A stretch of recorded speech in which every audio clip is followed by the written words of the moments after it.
อ่าสบายดีทุกคนวันนี้พบกับเบาสอนเปลี่ยนบรรยากาศเนาะอ่าวันนี้ลองออกหน้ากองเบิ่งอยู่ในมื้อนี้เบาสอนอยากมาแชร์ประสบการณ์เกี่ยวกับการอัปรูปเกี่ยวกับการอัปวิดีโอลง YouTube ก็คือช่องเบาสอนนี่เนาะก็เฮ็ดมาโดนเติบแหละก็ใช้เวลาเกือบเรียกว่าตั้งแต่ปี2019แต่ว่าเริ่มมาเฮ็ดจริงจังก็อยู่ในช่วงปี2023ตอนนี้ก็ผู้ติดตามยังบ่หลายเนาะก็มีผู้ติดตามประมาณขอโทษเนาะทุกคนเนาะก็มีผู้ติดตาม400ปลายคนแต่ก็อัปวิดีโอมาเรื่อยๆแหละเนาะก็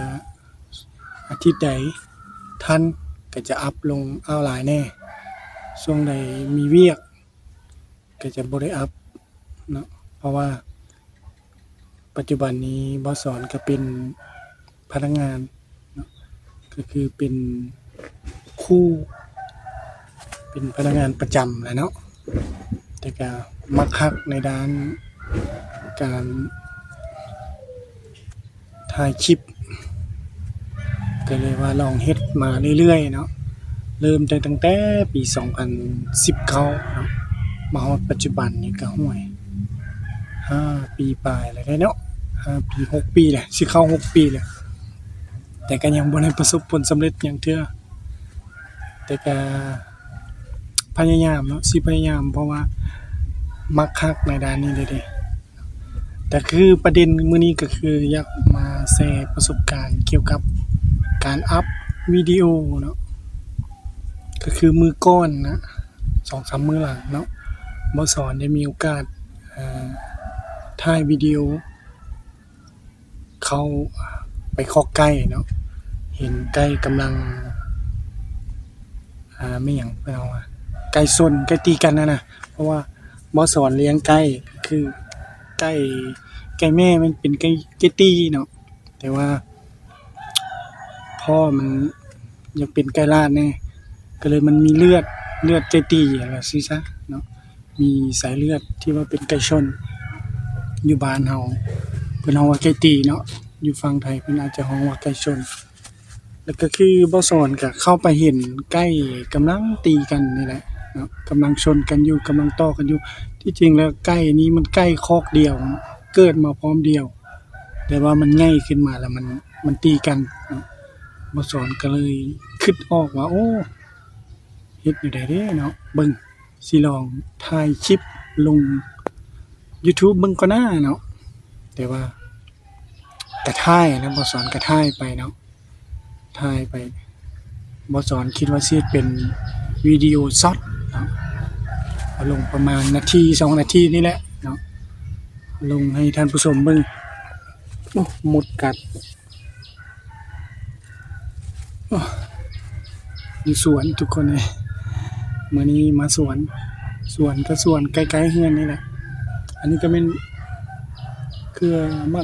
ะหยังเพิ่นเฮาว่ามะวิชังมะละว่าทุกคนก็กำลังงามเนาะจากนั้นบ่สอนสิพาย่างเลาะเบิ่งมีโอกาสคลิปหน้าสิถ่ายเป็นวิดีโอให้เบิ่งเนาะก็คือมื้อนี้เนาะอยากมาแชร์ประสบการณ์เกี่ยวกับการถ่ายคลิปลง YouTube นี่แหละเพราะว่าบ่สอนก็บ่ได้มีประสบการณ์หลายปานใดเนาะเฮ็ดมาเรื่อยๆก็เฮ็ดแบบผ่านๆเผินๆมาแต่ว่ามาฮอดมื้อก่อนนั้นก็คือบ่สอนได้ก็คือเว้าเลยเนาะได้ถ่ายวิดีโอคลิปช็อตคลิปสั้นแนวตั้งแหละเนาะสั้นลง YouTube ก็คือถ่ายรูปไก่ตีเนาะไก่ที่ว่ามันกำลังตีกันนั่นแหละเนาะแต่บ่สอนสิเอารูปให้เบิ่งไก่อันนี้เป็นไก่บ่สอนเนาะและถ่ายไปได้ประมาณ2-3นาทีแหละบ่สอนก็หยุดเนาะหลังจากถ่ายแล้วมันตีกันนะเนาะแล้วบ่สอนก็ หยุดแล้วก็พักไว้แล้วก็บ่สอนก็เกลือไก่ปกติเนาะหลังจากนั้นจากเกลือไก่เสร็จภารกิจอยู่ในคอกไก่แล้วก็ได้มาตัดคลิปตัดคลิปเตรียมอัปวิดีโอลงยูทูบเพื่อเป็นวิดีโอช็อตนั้นถ่ายไปตัดแล้วเนาะบ่สอนก็ตัดปกตินั่นแหละเนาะตัดเป็นคลิปสั้นหลังจากนั้นเนาะได้อัปลงยูทูบอัปลงช็อตนั่นแหละเนาะอัปลงไปปึ๊บหมอสอนก็ใส่ตั้งค่าเหมือนปกติเนาะใส่ชื่อว่าไก่อิหยังไก่ชนไก่คอกเดียวก็ตีกันลักษณะแบบนี้นะเว้าเนาะและหลังจากลงกระทาไปเบิดนึงเนาะลงไปอัปโหลดไปประมาณ 2-3 นาทีอัปโหลดได้ปุ๊บ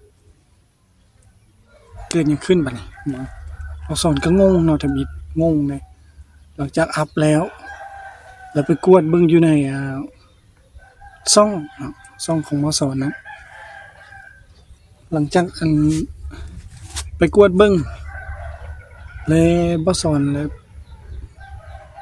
ทำอิฐมันท้วงมาเป็นก็จะท้วงมาเป็นภาษาอังกฤษเนาะบ่สอนก็บ่เก่งภาษาอังกฤษนี่ก็เลยว่า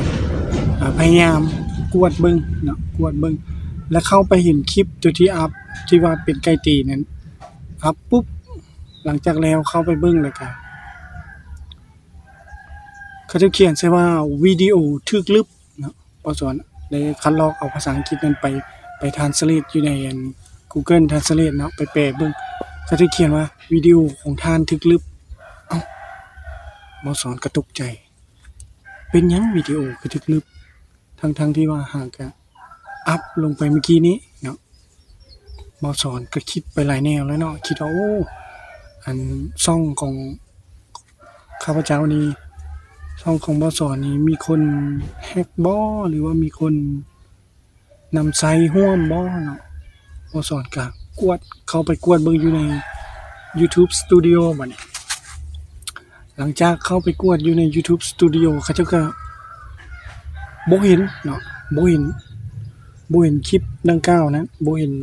วิดีโอที่ว่าเป็นไก่ตีนั้นบ่เห็นถ้าบ่เห็นแล้วบ่สอนอ้าวมันคือบ่เห็นปกติแล้วเวลาเราอัปแล้วเนาะอาจจะเข้าไปเบิ่งอยู่ในYouTube Studio นั้นมันก็จะเห็นเนาะแล้วก็จำนวนวิดีโอมันก็จะเพิ่มเนาะคือว่าปัจจุบันนี้ช่องของบส.นั้นมีวิดีโออยู่เท่าใด223บ่ถ้าว่าอัปตัวนี้ลงไปมันจะเป็น224แต่ว่าลงไปหลังจากอัปแล้วเข้าไปกดเบิ่งคือเห็น223คือเก่าอ้าวบส.ก็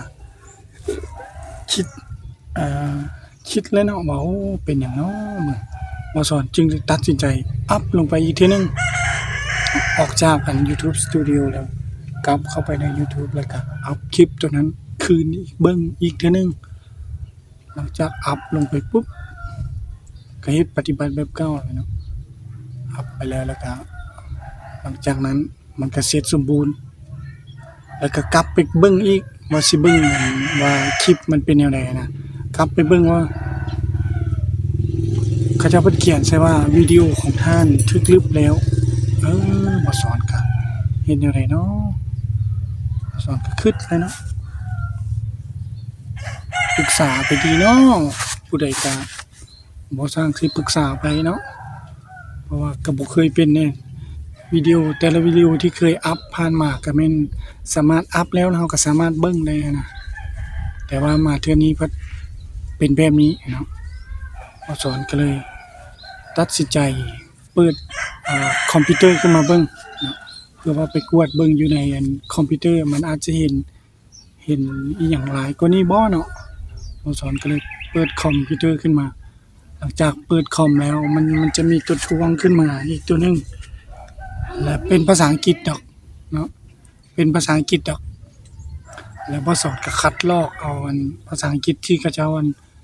ทวงอยู่ในคลิปวิดีโอตัวนั้นไปใส่ Google Translate เนาะแล้ว Google Translate ได้แปลออกมาเป็นภาษาบ้านบ่สอนเนาะบ่สอนก็ได้ฮู้เนาะ มันเป็นแนวนี้เนาะอยู่ในนั้นเพิ่นเว้าแนวนี้เนาะเพิ่นว่าอ่าคลิปใดเนาะหรือว่าข้อห้ามว่าซั่นซะช่องบ่สอนนี่ถูกละเมิดกฎอ้าวบ่สอนว่าละเมิดกฎแนวใดบ่สอนคือว่าบ่ได้เอาเพลงหรือว่าบ่ได้เอาอันตัวที่มันผิดลิขสิทธิ์ของผู้อื่นมาลงนะว่ะเขาจะเขียนใส่ว่าละเมิดลิขสิทธิ์เนาะละเมิดกฎก็คือถ้าว่ากรณีเป็นคลิปเกี่ยวกับการใช้ความรุนแรงหมอสอนก็เอะใจไก่ตีนี่มันตีกันนี่เป็นการใช้ความรุนแรงบ่เนาะแล้วอ่านไปต่อไปว่ายกตัวอย่างคลิปไก่ชนเขาว่าไก่ตีเนาะไก่ที่ว่ามีการต่อสู้กันหรือคนเนาะที่มีการต่อสู้กันใช้ความรุนแรงต่างๆนะเนาะแล้วแม่นจะละเมิดต่อกฎของ YouTube เพิ่นว่าเนาะหมอสอนก็เลยโอ้เป็นอย่างนี้เนาะมันมีอยู่2ข้อเด้อทุกคนเด้อถ้าว่าเฮาไปถ่ายเพิ่นว่าเป็นไก่ตีเนาะไก่ที่ว่ามีการต่อสู้กันไก่ชนกับคนตีกันเนาะคนต่อสู้กันนี่ก็บ่ได้ทุกคนบ่ได้ผิดกฎเพิ่นว่าแล้วเพิ่นแนะนำเนาะเขาเจ้าแนะนำอยู่ในตัวที่บ่สอนเอาไปแปลนะเพิ่นว่าถ้าว่าอันเจ้าของช่องนี้เห็นว่าคลิปนี้บ่แม่นใช้ข้อมูลแรงกรุณาแจ้งไปยัง YouTube เนาะบ่สอนก็คิดแล้วว่าสิแจ้งบ่เนาะอีกอย่างช่องบ่สอนพัดยังบ่ได้ผ่านกฎนะบ่สอนก็คิดหลายแนวก็เลยว่าบ่แจ้งไปเลยเนาะถ้าว่าเฮาแจ้งไปย้านมันส่งผลกระทบต่อกับช่องเนาะเพราะว่าช่องของเฮาก็ยังบ่ผ่านกฎแน่ถ้าว่าเฮาไปแจ้งแนวนั้นจังได๋เขาจะเอาปิดช่องเฮาบ่สอนก็เลยย่าเนาะก็เลยว่าเอาประสบการณ์ตัวนี้มาแชร์ให้กับท่านผู้ชมเนาะหรือว่าบุคคลอื่นๆที่ว่ายังหากเริ่มสร้างคลิปเนาะสร้างช่องใหม่เป็นแนวเตือนเนาะก็คือถ้าว่าเราลงคลิปแนวประเภทแนวนี้เนาะประเภทใกล้ตีกันเนาะการต่อสู้ของคนของใกล้นี่จะผิดกฎเด้อทุกคนเด้อถ้าว่าช่องใหญ่ๆเดี๋ยวเพิ่นก็จะรู้แล้วแหละเนาะแต่ว่าบ่สอนได้พบเจอกับประสบการณ์ตัวจริงก็เลยว่าเอามาแชร์ให้กับทุกคนมาแชร์ให้กับเจ้าของช่องอื่นๆรับรู้นำกันเนาะทุกคนเนาะคลิปนี้มันก็สิยาวเกินไปแหละก็สิมีส่ำนี้แหละเนาะมื้อหน้าสิมาแชร์ประสบการณ์ใหม่ถ้าว่ามีหยัง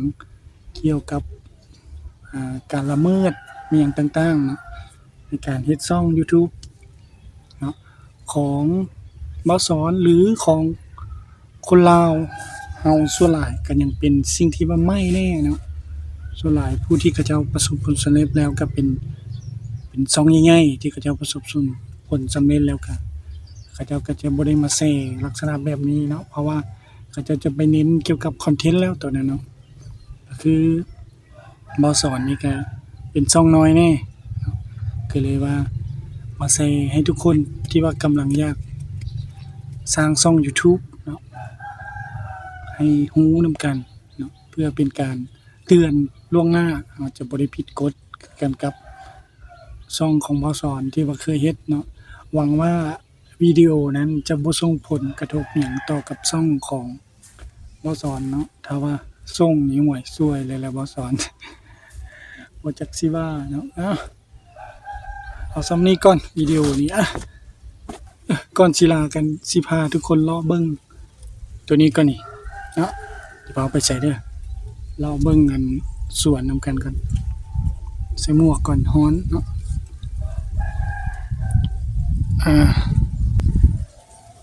นี่ทุกคนนี่มากนี่ใหญ่แฮงนี่โอ้โหมักบวบม่นทุกคนนี่ ยับมาทางนี้แน่นี่นี่ทางนี้ก็กำลังจอดอกเนาะมาเบิ่งนำกันทุกคน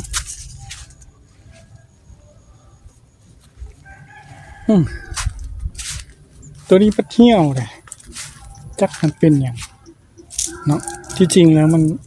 มันงามอยู่ในหดน้ำปกติกำลังเป็นมากนี่เห็นบ่นี่กำลังเป็นมากง่ายๆนี่มันเป็นมากงามๆเพราะว่าเหี่ยวอ๋อกำลังเป็นมากเลย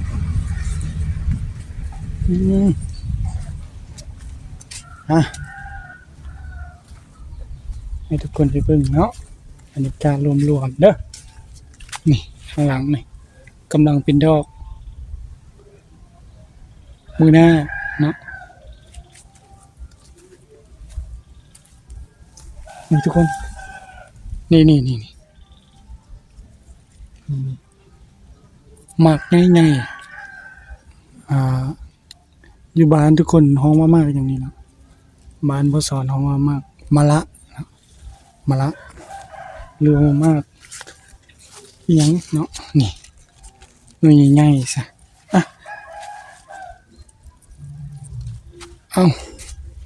คลิปนี้ก็ซ้ำนี้นะทุกคนเนาะ